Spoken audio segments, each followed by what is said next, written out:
I'm Basic Becca, and you're listening to the 3 Count Podcast. I knew that she raised one icon. All of your hate won't change none.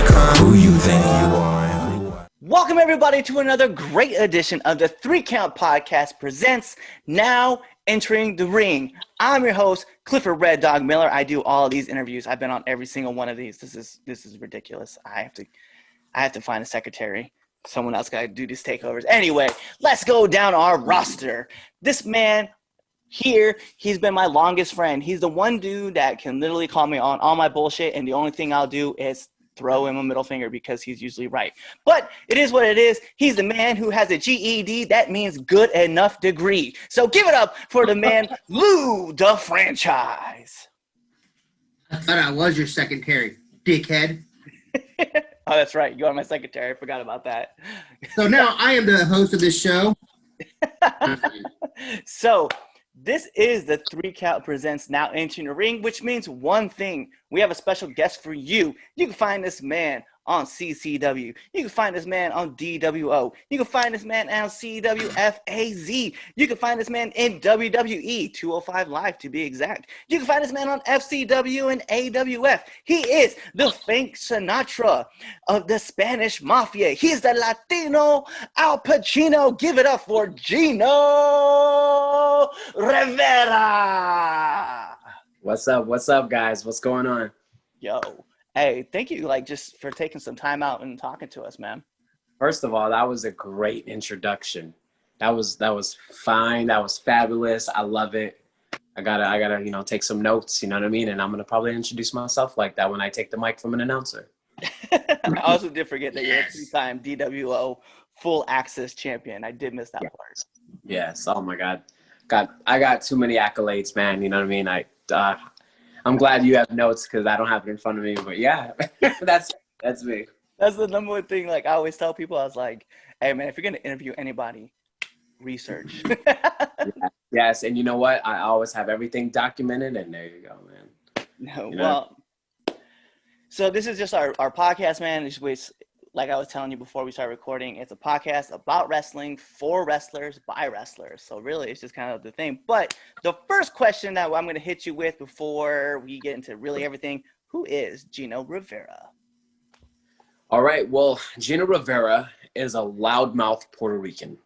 Gino Rivera is a loudmouth Puerto Rican from the Bronx who's met, a lot of bad obstacles in his life, who's gone through a lot. And the only way to express himself was through fighting. And through fighting in life just made him just one complete badass with little man syndrome, right? And he's a Puerto Rican pit bull. That's what they call him. You know what I mean? That's the guy. And he gets all of his aggression out by running his mouth because that's what Spanish people do. That's what Puerto Ricans do. We run our mouth till, if you've ever sat down and had a conversation with a Puerto Rican, we will talk you to death. And that is exactly who Gino Rivera is. He runs his mouth, and he backs up everything he says and, gets whatever he wants in life. So Gino Rivera went through a whole lot of things, as far as deaths and being broke and, losing his mom and his brother. And just the only way to express how he feels is just fighting. Wrestling in the ring and, collecting championships, collecting victories, somehow fill that gap, that void, that emptiness inside, but it's never enough, which is why Gino Rivera is always still angry, still running his mouth and still always saying, I told you so, because he knew that he was always a star. He knew he was always a champion. He knew that he was going to get everything he always wanted in life, but no one believed him, So that's why he has that famous I told you so. You can see it right here, right? Gino Rivera. So that's who Gino Rivera is. Bet, man. That's awesome. I love the description too, man. That's how it works. As I'm being interrupted by another visitor. Hey, you know what? Hello, visitor. You can't hang out with me. That's not how this works. But my big question too, man, is what inspired you to get into the business? My adopted mother. I was given up at the age of 2 months old. My real mom did not want me. She was a 17-year-old mom who got pregnant, and she wanted to live the fabulous life, and she didn't want to have a kid. And we see that a lot today, but back in the 90s and the 80s, I mean, that was like, it wasn't okay. But she got pregnant. There's a lot of rumors as if she was raped or she was involved in some street work where she met a guy she loved, had sex with her, and got her pregnant and left her. And now she's like 17, doesn't know what to do. So she went back home and she kind of gave birth to a young Gino and didn't want to be a mom yet. So someone else took over, and my mom left to the mainland, California, to become a hooker, a street prostitute. And she's done that her whole life. And the person that took care of me, my adopted mom, had 5 boys of her own. And she's like, I have baby fever. Like, I love kids. I'll take that kid. I don't care. I'll raise him. You know what I mean? No paperwork needed. And she took me, she raised me. And it just so happened that she was obsessed with wrestling. Wrestling was like her life, you know what I mean? And she loved, like guys like Jimmy Superfly Snuka, Jake the Snake, Andre the Giant. And around that time, 1990 and 91, like Undertaker came around, and she was like the biggest Undertaker fan ever, in the WWF at the time. And as you're a kid, you watch what your parents watch. You know what I mean? You don't really go like, I want to watch this. I mean, my kids do now, but back then, it's like, hey, I guess we're watching the Andy Griffin Show, or we're watching Sally with Jenny Jones, or whatever it is. And at the time when WWF would come on, we'd watch that. And my first memory of wrestling was seeing like Jake the Snake on TV and stuff like that. And just stuff like that. Like, I was just a big fan of wrestling. Whenever it came on, I would watch it with my mom. And ever since then, I was just hooked. I was a fan, and you could not tell me anything bad or nothing negative about wrestling, because I was just hooked from then. So you could say, I mean, I was watching wrestling from, my mom would tell you, like a couple months old, a year old, 2 years old, you know what I mean? So that's what inspired me to actually watch it, to get into it. Is that what you guys wanted to know? Like, how did I get into it? Yeah, that's definitely, yeah. I mean, well, eventually I moved to Los Angeles, and from Los Angeles, I went to go see a live show, and I was at the Staples Center. I was walking across the street, and I kept getting these flyers from random people. Like, they're just giving me these flyers, and I'm like, what the heck I don't want to see strippers. What the hell? I'm here to see wrestling. But I didn't really look at the flyer, you know what I mean? Because the flyer was like, do you want to be a pro wrestler? Join Santino Bros Wrestling. And it had all the guys with their shirts off. But I was like, oh, what the hell? I don't want this. I chucked it. Went to my show, came back out. I'm getting all these flyers again. I'm like, and you don't want to be rude. Like, no, I don't want this flyer. No, walk past them. I was like, yeah, I'll take it. Whatever. Throw it in the trash. I actually looked at it because I'm at a stoplight, and I'm like, become a pro wrestler. Like, this is my life. This is what I wanted forever. You know what I mean? And I was like, the next day, I was like, I'm calling this number. I'm going to go down and I'm going to sign up. You know what I mean? And I met XPW, which is like a rival of ECW on the West Coast. They were the hardcore wrestling guys like Angel Exoticos, the late Supreme, who's my trainer, who just passed away, RIP, and also Joey Chaos, who was Kid Chaos in XPW. And I saw them, and I saw a ring, and I was like, this is what I'm doing. Like, where do I sign up? How much do I have to pay? I'll pay it. I don't care.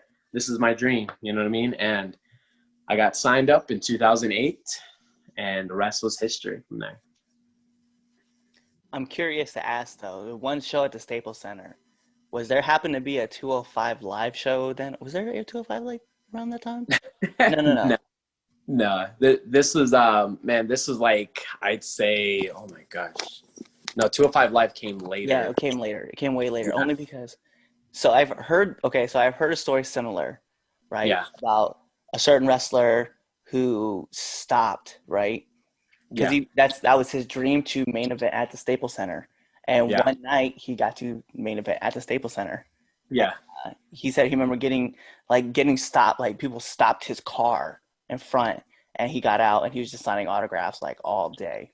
like for the rest of the night, and because it was his dream, and he finally got to live his dream out. So I was like, oh man, I was like, it'd be so weird if like this story was like crossing that way. Yeah, no, not me. No, I was literally just there, and I wanted to be a wrestler. I watched some wrestling, cheered, screamed, cried, whatever it was, and walked across the street and got those flyers. And like I said, the next day I hit them up and I was ready. I was ready for some action. You know what I mean? I didn't know what to expect in life. I just knew that, you know, well, if I do this school, maybe I'll get signed to the WWE. I don't know. Like, I didn't know there's a process and how to do things, you know, but I was there. I was there to stay, you know? Man, aim high. That's all that matters, right? Yeah.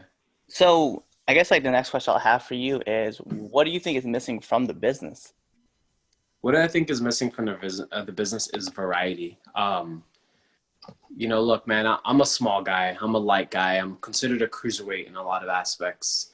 And everybody's just so big and muscular and 6 foot and 300 pounds and stuff like that. And you know what I mean? And I see a lot of guys, and this is no hate to them. It's something that's been bugging me for my whole life. I'm a little guy.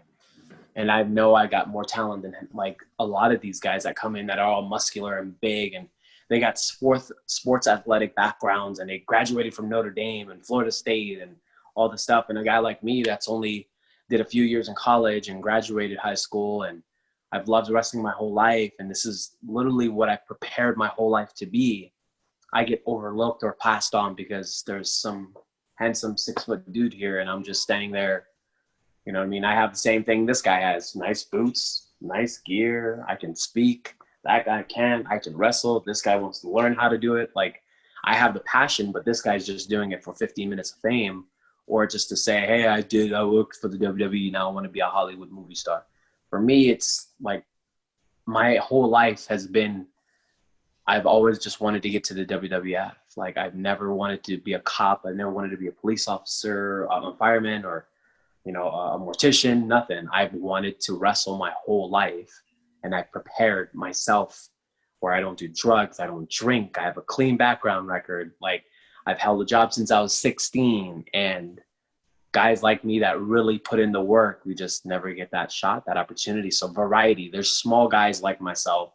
There's, 300-pound dudes that don't look like models that have the same passion I do, that can out wrestle these sports guys or these models, you know what I mean? And I hate seeing that. So I think variety is missing as far as your look. Like, you know, back then I grew up on Yokozuna and Vader, and you know what I mean? Just like big, different type of guys, like, you know, King Mabel. They're all big guys. They didn't have to be like Roman Reigns and, you know what I mean, Tanahashi all built, and John Cena. Like, I love seeing now today the cruiserweight guys, but we're not featured. We're not big stars. We're just on a separate show.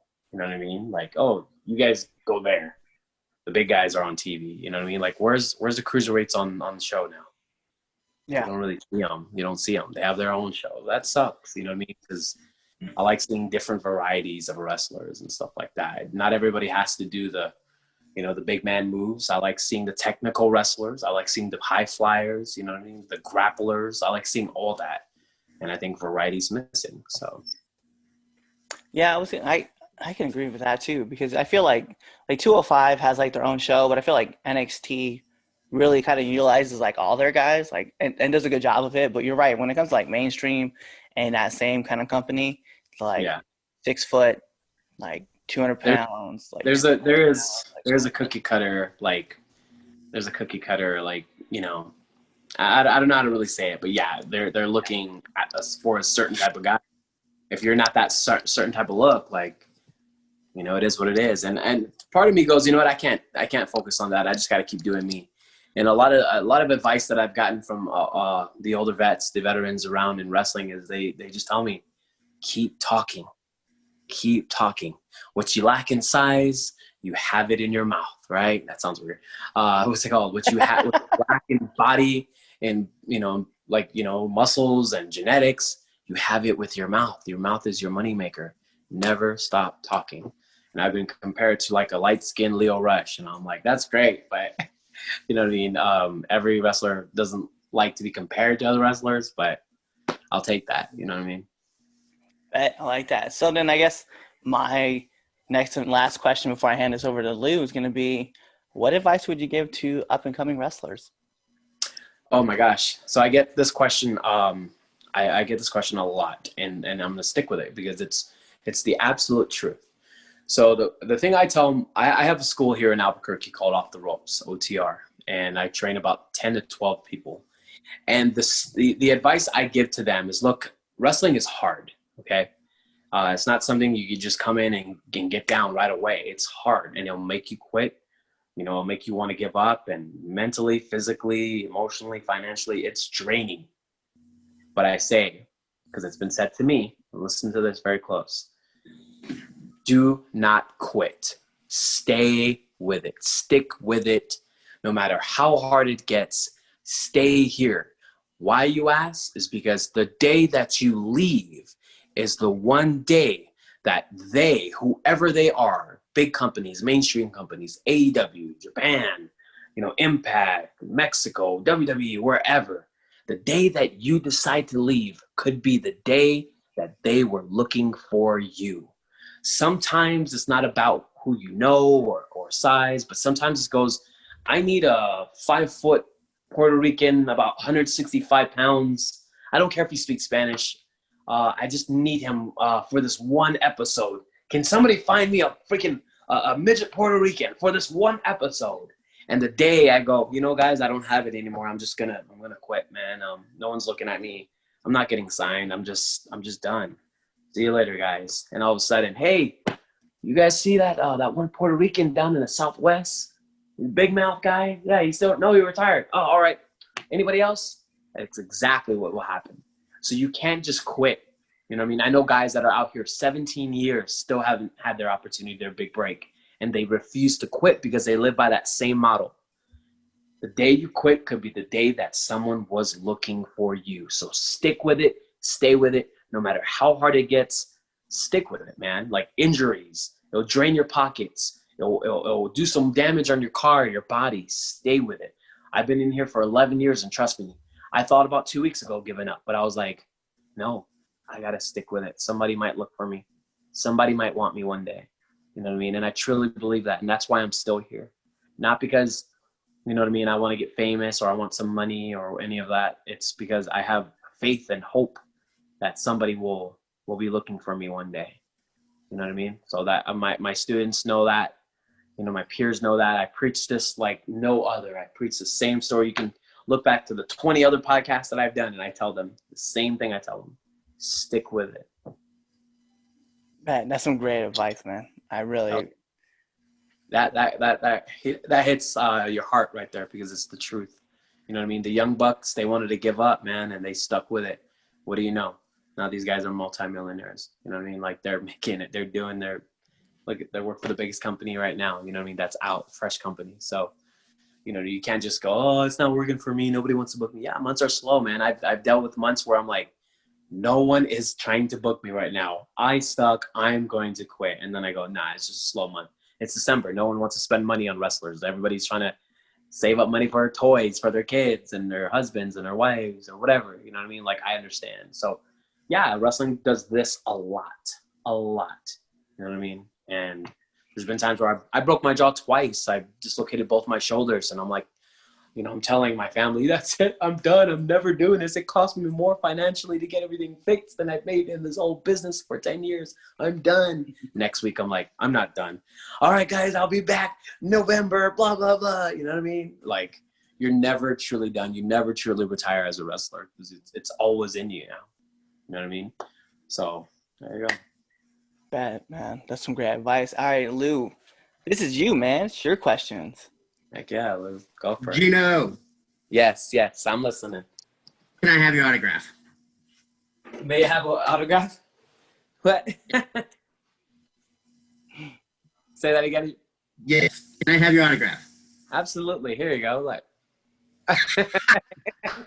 that's a virtual one for you. Yeah, man. Yes. After the show, I'll get you something. I'll send something to you. No, I'm just kidding. My first question is, it's the day of the show. You just got done doing your your thing on the ring, what are you eating after that match? How dare you ask me that? So, guys, this is so bad, man. I love In-N-Out and I love Wendy's. So, you know what I mean? Like, soon as I get out of the show, I'm like, where's the nearest Wendy's? Where's the where's the nearest In-N-Out? And if we're not in the state where they have In-N-Out, which you guys probably wouldn't know about, In-N-Out is fantastic. They only serve burgers and fries, but it's like this the taste, man. Like, it's unbelievable. And Texans always argue with people that in California that love In-N-Out. It's Whataburger versus In-N-Out, and I'll always choose In-N-Out over Whataburger. I'm sorry. But if that is not around, I definitely go to Wendy's and I get spicy chicken nuggets because I love spicy food. And it fills me up, and it's cheap for wrestlers. You know, wrestlers, we got a budget, man. Sometimes we got to go, okay, I only made X amount of dollars. I got X amount of dollars in my bank, and I got to weigh out what I'm going to buy. You know, a lot of guys will go to Waffle House and Denny's and spend $20 on food. Good luck, dude. I'm going to go to Wendy's and spend $5 and get a variety, and feel good about what I've eaten over $20, and you feel great about what you ate, but you're like, damn, I spent all that money. So think about that. Other than that, if I'm in an area where I'm like, I love wrestling in the hood, okay, I will definitely grab me some wings, or I will look for a Hawaiian barbecue anytime. So, I mean, you got those 4 things: wings, Hawaiian barbecue, In-N-Out, Wendy's. All right, I got you. My next question is, what is the hardest you've been hit? Oh my gosh. The hardest I've been hit was on 205 Live in February 2018 for the WWE. I was working a match with Lince Dorado and Grand Metalik.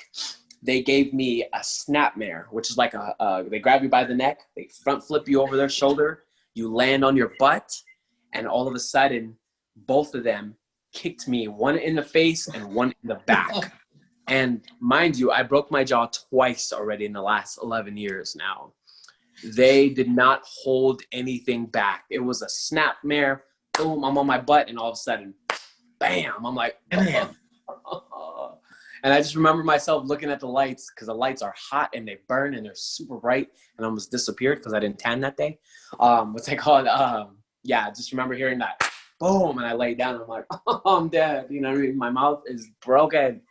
But yeah, that was probably the hardest I've ever been hit. You know what I mean? Even breaking my jaw, when I broke my jaw, I heard that snap sound, and I'm thinking, oh my gosh, like that was the hardest I've ever been hit. No, that stiff kick, I think it was, gosh, I'm going to say Lince Dorado who kicked me in the face, and then Grand Metalik who kicked me in the back. Oh gosh, it was just like one boom. So I'll never forget that. But they're told to lay it in. You can't make that stuff look fake. You can't, we already deal with that, right? So, you know what I mean? We can't really just graze somebody. You gotta let these fans that are in their arena actually see contact, and boy, did they ever. But I love him for it. Lince Dorado is one of my good friends, and shout out to him. And it was great. You know what I mean? I can't complain. I love it. One of the best moments of my life, but also one of the most painful moments of my life. Okay. All right, my last question. We're gonna get a little personal here. What motivates you to continuously to improve in the ring? Seeing my friends get signed, and everybody else passing me by.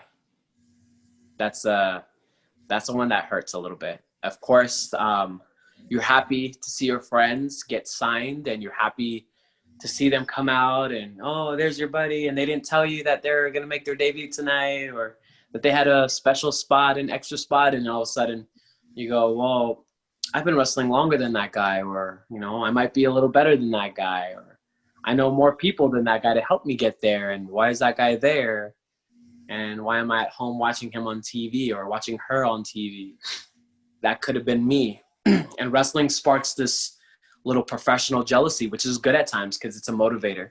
You know what I mean? And I've dealt with a lot of that where I'm like, yeah, man, hell yeah, I'm happy for my boy. Hell yeah.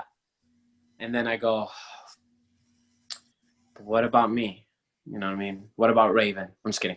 But what about me? Like, what about all the work I've done? What about all the sacrifice? And look, this is wrestling. And one thing one of my trainers always said is wrestling doesn't, can I cuss on this thing? Yes. Wrestling doesn't owe you shit, okay? No matter how many miles you put on the road, what it does to your body, what it's done to your pockets, how many shows you do, wrestling doesn't owe you shit, and you are entitled to anything. And I will always remember that. So when I do see my friends get signed and they're making their debuts, yeah, I got a little bit of jealousy, and I'm like, darn, man, I wish that was me, and I'm happy for them. But then I go, but wrestling doesn't owe you anything. So work harder, get better, get in better shape, get better gear, make your promos more crisp. You know what I mean? Change your gimmick, change your hair, change your face, whatever it is. Do better facials. Get in your school, go training, go, work out with some different people. There's so many things to do to make you stand out. And sometimes people lack that. And I've been guilty of that too. A lot of wrestlers do. And a lot of wrestlers don't want to admit that, but I have no problem with honesty.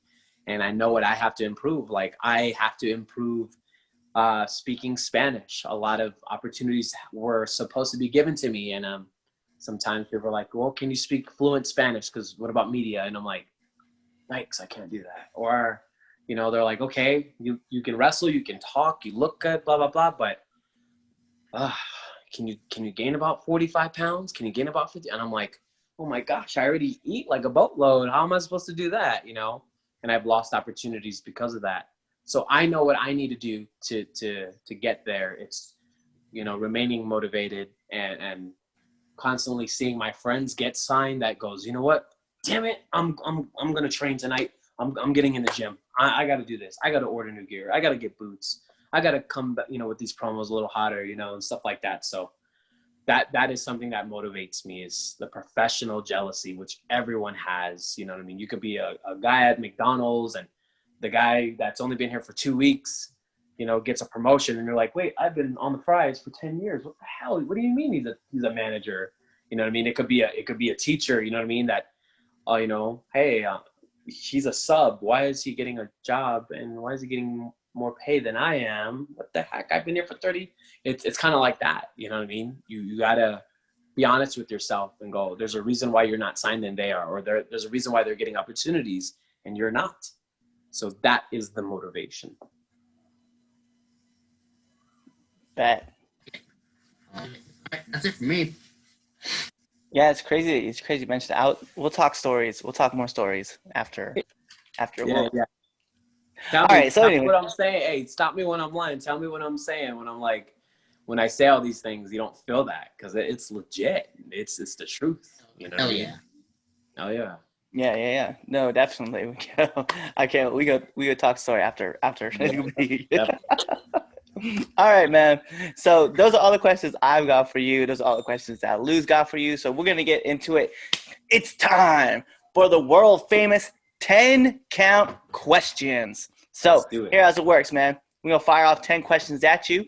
It's gonna be whatever's first thought to your mind. Let's do it. I love these. We're gonna put the imaginary timer on the clock. Bing! And here we go. Raw or SmackDown? Raw. Eddie Guerrero or Rey Mysterio? Eddie. Jedi or Sith? Seth. All right. Friday night, what you doing? Friday night, spending time with my kids. Night owl or early bird? I'm a night owl. Favorite movie? Favorite movie? Oh my gosh. Any hood movie. I can't put one. Any hood movie. Friday, Don't Be a Menace in South Central while drinking grape juice. That's me. Any hood movie. Favorite TV show? I love Full House. Yeah, let's go. I'm not even too hot or too cold. Too hot. Nominate somebody that you would want on this podcast. I would say Peter Avalon, Famous B, Jungle Boy, those guys. You know what I mean? Those are the first people that pop in my head because they've got really interesting stories that, oh my God, only a few knew. They were amazing people. Yes. All right. Peter Avalon, AEW. We know that this episode right now is actually being recorded during your match with Brandon Cutler. We'll be reaching out to you. And Jungle Boy. I'm a huge fan of Jungle Boy. Trust me. Love Jungle Boy. He's such a nice dude, bro. Nicest guy you've ever met. Like, Jungle Boy's just that dude. He's seriously, He has a heart of gold. So. And then last but not least, my favorite question to ask every single person that comes on this show. Favorite curse word? Can I say that? Yeah. Bitch. Too much, too short, man. And being in a locker room, just where everybody's just saying the F word or whatever. I love hearing the girls say the bitch word. You know what I mean? It makes me laugh because women say the word bitch differently than guys do. For us, if you don't know, guys, we say bitch with like a heavy I, like bitch. What's up, bitch, or whatever. And girls will say with an E. They'll say she's such a bitch. And I'm like, what? Can you say that again? And they'll say it the same way. So we say bitch, and they say bitch. She's such a bitch. Oh, yeah, she's in the locker room. She's such a bitch. And I'm like, can you say that again? Bitch. I'm like, they don't know. They don't hear it. You know what I mean? So it's funny to hear that word. But I love saying that word, you know what I mean? Because too short, I love too short, too. So, you know what I mean? And it's just it's a funny word. I like saying it. Bad. All right, man. Well, those are all the questions that we have for you. So do me a favor, Gino, tell our listeners and our viewers where they can find you. You guys can find me on social media because I'm always on it. From Facebook to Instagram to Twitter to TikTok to, YouTube. All you have to do is type in Gino Toldyouso. Told you so, one word. Gino, one word. 2 words together, right? Gino space told you so, all one word. And you'll find me everywhere. Guys, if I had MySpace today, you'd find me there too. But obviously that's not around. But you can check me out, and I'm on there all the time. I'm promoting my matches, my promos, promoting each other, my friends, my school. You can check me out there. Oh, speaking of schools, I have a school here in Albuquerque, New Mexico called Off the Ropes OTR. Become a professional wrestler today. How bad do you want it? Right? That's my little slogan. Treat yourself. Do not cheat yourself. Don't take the shortcuts. Take the long way. You'll feel better about it. You'll feel better inside. You'll feel better about life. You'll feel better about being a pro wrestler. And with that, you can come train with me, Gino Rivera. So with that being said, find me on Gino Told You So on YouTube, Instagram, Twitter, Facebook, all of it.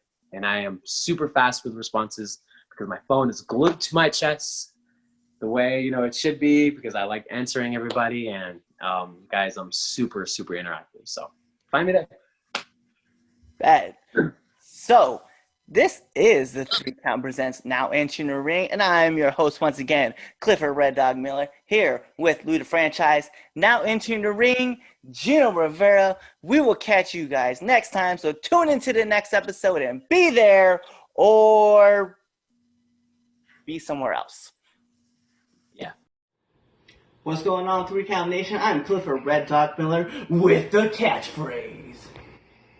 But what I really want you to do right now, go to twitter.com, right?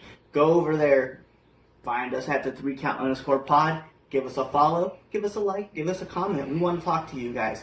Go to IG at the 3countpod, give us a like, give us a follow, leave us a comment. We want to interact with you. Go to youtube.com, give subscribe, turn the bell on, turn the notifications, leave a comment. We want to talk to you. Go to anchor.fm/the 3 Count Podcast, and in there, you can leave us a message, and we will talk to you. Basically, what I'm trying to tell you is that we want to talk to you. We want to have fun with you guys, and we love listening to what you guys have to say. Also, one thing I need you to do for me, the 3 Count Podcast also has merchandise. Oh! At prowrestlingtees.com/the 3 Count Pod. Please go buy our t-shirts. We love you guys, and we hope you love us too. So show us some support, please.